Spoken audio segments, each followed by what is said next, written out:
గోంగూర chicken చేస్తున్నానండి. గోంగూర ఒలుచుకున్నాను. Chicken ఇక్కడ రెడీగా పెట్టుకున్నా. ఇవన్నీ కోసి పెట్టుకున్నా. టమాటాలు, కొత్తిమీర, పచ్చిమిరపకాయలు, ఉల్లిపాయలు, ఇంకా అది అల్లం వెల్లుల్లి పేస్టు రెడీగా ఉన్నది. ఏం చేద్దామండి, చిన్న చికెన్ వచ్చి కిచెన్ చాలా చిన్నది. అక్కడికక్కడికక్కడే వస్తువులు పెట్టుకోవాలా, అన్నిట్లో చేసుకుంటాం. అలాగే ఈరోజు చిక్కుడుకాయ, గోరు చిక్కుడు అంటారు కదా, దాన్ని మట్టికాయలు కూడా అంటారు మేము మా సైడ్, మా రాయలసీమలో. ఈ గోరు చిక్కుడు చికెన్ వేసేసి కోడిగుడు వేసేసాను. అది కూడా చేసేసానండి. ఇప్పుడు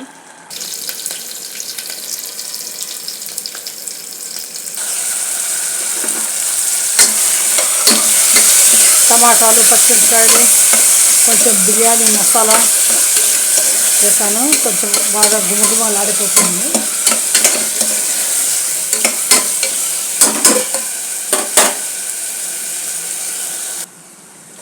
చికెన్ ముక్కలు కూడా వేసేసాను.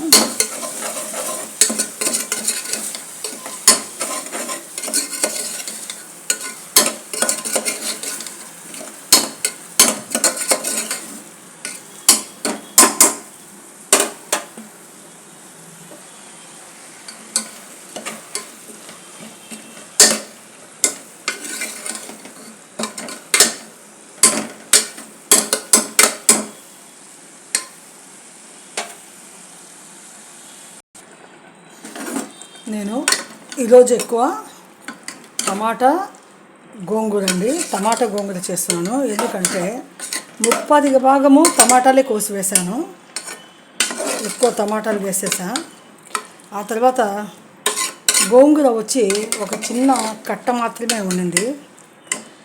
భలే రుచి ఉంటుందండి. ఎక్కువ టమాటాలు వేసి ఒక చిన్న కట్ట అంటే ఒక చిన్న కట్ట అనుకోండి వేసి చేస్తామనుకో, గోంగూరలో పచ్చిమిరపకాయలు బాగా వేసేసి కారం గీరం భలే ఉంటుంది రుచి. ఇంతకు ఆ విధంగా చేసుకున్నామనుకో, సంగటిలో తినచ్చు, అన్నంలో తినచ్చు. అది ఎత్తి పెట్టుకున్నా కూడా 2-3 రోజులు బాగానే ఉంటుందండి.